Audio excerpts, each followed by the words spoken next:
కేంద్రానికి రాష్ట్రానికి ఏం నడుస్తుంది? కేంద్రం పైన రాష్ట్రం ఎందుకు మండిపడుతుంది? కేంద్రానికి రాష్ట్రానికి మధ్య ప్యాడీ పాలిటిక్స్ నడుస్తున్నాయా?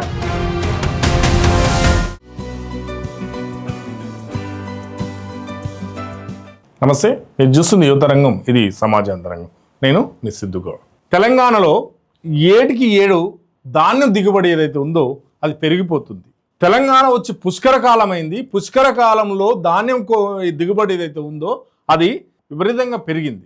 పెరిగిన ధాన్యాన్ని మద్దతు ధర ఇచ్చి కొనుగోలు చేస్తామని చెప్పినటువంటి కేంద్రం లేదు FCI ఇంతవరకు మాత్రమే కొనుగోలు చేస్తుంది, ఇది ఇంతవరకు మాత్రమే మా బాధ్యత, పెరిగినటువంటి ధాన్యం ఏదైతే ఉందో ఆ ధాన్యం మిగతాది మీరే చూసుకోవాలి, రైతుకు మద్దతు ధర ఇవ్వడం మా బాధ్యత, రైతు ధరలో ఉన్నటువంటి ధాన్యం ఏదైతే ఉందో ఆ ధాన్యంలో FCI ఏదైతే ఉందో దాని పరిమితి మేరకు కొనుగోలు చేస్తుంది అని చెప్పి ఆంక్షలు విధిస్తుంది కేంద్ర ప్రభుత్వం. మరి రైతుల దగ్గర మేము కొన్న ధాన్యాన్ని మేము ఏడ నిల్వ ఉంచాలి, మీరు మద్దతు ధర ఇచ్చినప్పుడు ఈ ధాన్యం కూడా మీరే తీసుకోవాలి కదా అని చెప్పి రాష్ట్రం కేంద్రం పైన పోరాటం చేస్తుంది. 12 ఏళ్లుగా తెలంగాణ ప్రభుత్వం కేంద్రం పైన ఆరోపణలు చేస్తూనే ఉంది, పోరాటం చేస్తుంది. ఢిల్లీ దాకా వెళ్ళి కూడా ధర్నాలు చేసినటువంటి చరిత్ర గతంలో ఉన్నది. తెలంగాణ ఏర్పడిన కొత్తలో 2014లో కనుక చూసినట్లయితే తెలంగాణలో వరి ధాన్యం యొక్క దిగుబడి ఎంత అంటే 26 లక్షల టన్నులు. ఏటికి పెరుగుతూ వస్తూ తెలంగాణ ప్రభుత్వం 2018లో మళ్ళీ వచ్చేటప్పటికి అప్పుడు ధాన్యం దిగుబడి ఎంత అంటే 77 లక్షల టన్నులు. ఇప్పుడు కాంగ్రెస్ ప్రభుత్వం వచ్చినాక ఇప్పుడు చూసినట్లయితే 1.5 కోటి టన్నుల ధాన్యం దిగుబడి అయింది. చూడండి, గత 12 ఏళ్లలో ఏటికేటు బాగా పెరుగుతూ వచ్చింది. దీనికి గల కారణం ఏంటంటే కేంద్రం రైతులకు ఇచ్చినటువంటి హామీ ఏదైతే ఉందో రైతు మద్దతు ధర పెంచుతున్నాము అని చెప్తే దళారీలకు ఇవ్వకుండా ఈ ధాన్యాన్ని మేము పండించి ప్రభుత్వం కేంద్రం ఇంత మద్దతు ధర ఇస్తుంది కాబట్టి మా కష్టానికి తగ్గ ప్రతిఫలం వస్తుంది అని చెప్పి రైతులు ఆశించి వరి ధాన్యాన్ని ఎక్కువగా సాగు చేయడం జరిగింది. దీనికి తోడు తెలంగాణ వచ్చినాక సాగునీటి సౌకర్యం ఏదైతే ఉందో ఆ నీటి వసతి పెరగడం వలన కూడా వరి ధాన్యం ఏదైతే ఉందో అది సాగుబడి అది ఎక్కువగా చేయడం జరిగింది. ఫలితంగా ధాన్యం దిగుబడి కూడా పెరిగింది. మరి పెరిగినటువంటి ధాన్యం ఏదైతే ఉందో ఆ ధాన్యాన్ని రైతుల నుంచి కొనుగోలు చేయకపోతే రాష్ట్ర ప్రభుత్వం బదనాం అవుతుంది. రైతుల నుంచి కొనుగోలు చేయనప్పుడు రైతులు గగ్గోలు పెడుతూ ప్రభుత్వం ఏం చేస్తుంది, అధికారులు ఏం చేస్తున్నారు, మేము పండించినటువంటి పంట ఏదైతే ఉందో ఆ పంట అకాల వర్షాలకు ఇబ్బంది అవుతుంది, ధాన్యం కొట్టుకుపోతుంది, కాబట్టి ఆదుకోరా, ఎందుకు తీసుకోరు అని చెప్పి రైతు ఆందోళన చెందుతున్నాడు. రైతు ఆందోళన చూసినటువంటి ప్రభుత్వం ఏదైతే ఉందో ఖచ్చితంగా కొనాల్సినటువంటి బాధ్యత రాష్ట్ర ప్రభుత్వంపై ఉంది. మరి రాష్ట్ర ప్రభుత్వం రైతుల నుంచి కొనుగోలు చేసిన తర్వాత ఈ ధాన్యాన్ని కేంద్రానికి ఇవ్వాలంటే కేంద్రానికి తీసుకెళ్ళు అంటే కేంద్రం మాత్రం 30% లేదా 40% కంటే ఎక్కువగా కొనుగోలు చేయడం లేదు.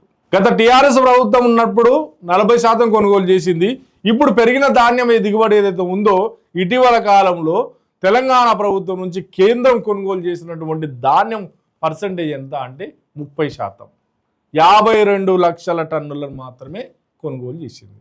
1.5 కోటి టన్నుల దిగుబడి వచ్చినటువంటి వరి ధాన్యాన్ని 52 లక్షల టన్నులు కొనుగోలు చేస్తే మరి మిగతాదంతా రాష్ట్ర ప్రభుత్వమే భరించాలి. కాబట్టి రాష్ట్రమే చూసుకో అని చెప్పి కేంద్రం FCI తోటి ఆంక్షలు పెట్టించి పక్కకి జరుపుతుంది. మరి రాష్ట్రం ఏం చేస్తుంది, కేంద్రం కొనుగోలు చేయాలి కదా, కేంద్రం ఎందుకు కొనుగోలు చేయదు అని చెప్పి నిలదీస్తుంది, పోరాటం చేస్తుంది. గత 12 ఏళ్లుగా కనుక ఈ చరిత్రను చూసినట్టయితే ప్యాడీ పాలిటిక్స్లో జరిగినటువంటి పరిణామాలు ఏంటంటే గత సీఎం ఎవరైతే ఉన్నారో కేసీఆర్ ఏకంగా ఢిల్లీకి వెళ్ళే ధర్నా చేసిండు. ఢిల్లీకి వెళ్ళే మోడీ ప్రభుత్వం పైన తిరుగుబాటుగా మాటలు మాట్లాడి విమర్శన అస్త్రాలను సంధించి వచ్చిండు. ఇప్పుడున్న రేవంత్ రెడ్డి కూడా కేంద్రం పైన విమర్శన అస్త్రాలు సంధిస్తున్నాడు. కానీ కేంద్రం మాత్రం FCI ఆంక్షలు ఏవైతే ఉన్నాయో ఆ ఆంక్షల పరిమితి మేరకు ఇంతే కొనుగోలు చేస్తాం, మిగతాది మీరే చూసుకోవాలని చెప్తుంది. ఈ నేపథ్యంలో పండించిన పంట రైతుల నుంచి ప్రభుత్వం కొనుగోలు చేసినాక దాన్ని ఎక్కడ నిల్వ చేయాలి, దాన్ని ఏం చేయాలి, మళ్ళీ ఇప్పుడు ఖరీఫ్ వస్తున్నది, రబీ పోయింది, ఖరీఫ్ వస్తుంది, ఖరీఫ్లో పండించినటువంటి పంట కూడా మళ్ళీ దాన్ని కొనుగోలు చేయాలంటే ఇదంతా ఎక్కడ నిల్వ ఉంచాలి, దీన్ని ఏం చేయాలనేది రాష్ట్రానికి ఒక తలనొప్పిగా మారింది. అన్నదాతను ఆదుకోవాల్సినటువంటి ప్రభుత్వాలు ఏవైతే ఉన్నాయో ఆ ప్రభుత్వాలు అన్నదాత యొక్క పంట దిగుబడి మీద రాజకీయాలు చేస్తున్నాయి. ఢిల్లీ వేదికగా రాజకీయాలు చేసిన ఆ ధాన్యం దిగుబడికి సంబంధించిన ఒక శాశ్వత పరిష్కారం మాత్రం దొరకడం లేదు. అసలు సాగుబడి ఏదైతే ఉందో ఈ సాగుబడిని ఆరుతడి పంటలో లేకపోతే ప్రత్యామ్నాయ పంటలో సాగు చేయండి అని చెప్పి ఒకవేళ ప్రభుత్వం కనుక రైతులకు ఒక మాట చెప్పింది అనుకో, అప్పుడు ప్రతిపక్షంలో ఉన్న వాళ్ళు ఏం చేస్తున్నారంటే చూడు అన్నదాతను ఆగం చేస్తుంది ఈ ప్రభుత్వం అని చెప్పి విమర్శిస్తారు. మరి అన్నదాత పండించిన పంట సకాలంలో కొనుగోలు చేయక, కొనుగోలు చేసిన పంట ఎక్కడ పడితే అక్కడ ఉండి మరి అది ఎక్కడ ప్రయోజనకరంగా లేకపోతే ఈ వరి ధాన్యం ఏం కావాలి? కేంద్రం రాష్ట్రం రెండు ప్రభుత్వాలు కూడా ఒక సమన్వయంతో పనిచేయాలి. ఒక సమన్వయంతో పనిచేసి అన్నదాతకు అండగా ఉండాలి.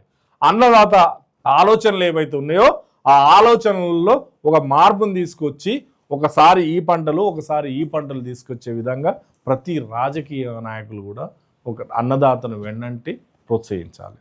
అప్పుడు రైతు పండించినటువంటి పంటకు సరైన న్యాయం జరుగుతుంది. రైతు పండించినటువంటి పంటకు గిట్టుబాటు ధర దొరుకుతుంది. రైతు పండించినటువంటి పంటకు ఒక పరిష్కారం కూడా దొరుకుతుంది. కాబట్టి 12 ఏళ్లుగా కేంద్రం రాష్ట్రం వరి ధాన్యం దిగుబడిపైన రాజకీయం చేస్తుంది తప్ప ఆ రాజకీయాలకు శాశ్వత పరిష్కారం చెప్పలేకపోతుంది. దీనికి గల కారణం ఏంటంటే తప్పును ఒకరిపైన ఒకరు నెట్టుకోవడమే తప్ప అసలు ఆ సమస్యను ఎలా పరిష్కరిద్దాము అని చెప్పే ఉమ్మడి ఆలోచన ఏదైతే ఉందో ఆ సమన్వయంతో అది ముందుకు సాగడం లేదు. ఫలితంగా వరి ధాన్యం ఏదైతే ఉందో అది రాష్ట్ర ప్రభుత్వాలకు ఒక గుదిబండగా తలనొప్పిగా మారింది. కాబట్టి ఇప్పటికైనా కేంద్రం రాష్ట్రానికి సంబంధించినటువంటి ఒక నిర్దిష్టమైనటువంటి సూచనలు చేయాలి. అసలు కాంగ్రెస్ ప్రభుత్వం ఏమంటుందంటే బీజేపీ పాలిత రాష్ట్రాల్లో ఏవైతే ఉన్నాయో ఆ రాష్ట్రాల్లో వరి ధాన్యాన్ని 80% కొనుగోలు చేసి మా దగ్గర మాత్రం 30% కొనుగోలు చేస్తుందని చెప్పి తెలంగాణ కాంగ్రెస్ ప్రభుత్వం బీజేపీ పైన ఆరోపణలు చేస్తుంది. మరి ఒక రాష్ట్రానికి ఒక నీతి, ఇంకో రాష్ట్రానికి ఇంకో నీతి, ఈ ద్వంద్వ నీతి అనేది అవసరమా?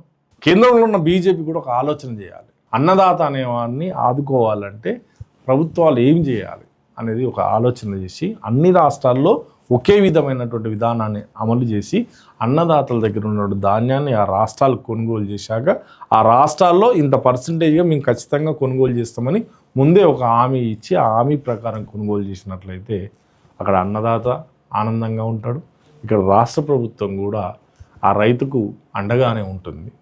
అంతేగాని ఆ రైతుని ఇబ్బంది పెట్టే ప్రయత్నం చేయదు. ఈ అకాల వర్షాలు వచ్చి ఆ రైతు కూడా ఆగం కావాల్సినటువంటి పరిస్థితులు కూడా ఎదురుకావు. కాబట్టి కేంద్ర రాష్ట్రాలు ఇప్పటికైనా ఒక సమన్వయంతో పనిచేయాలి. కేంద్ర రాష్ట్రాలు ఒక అవగాహనకు వచ్చి నిర్దిష్టమైనటువంటి ఒక విధానాన్ని పాటించాలి. అప్పుడే అన్నదాతకు అన్ని విధాలుగా సహకారం అందుతుంది. ఇది ఈరోజు టాపిక్. నమస్తే.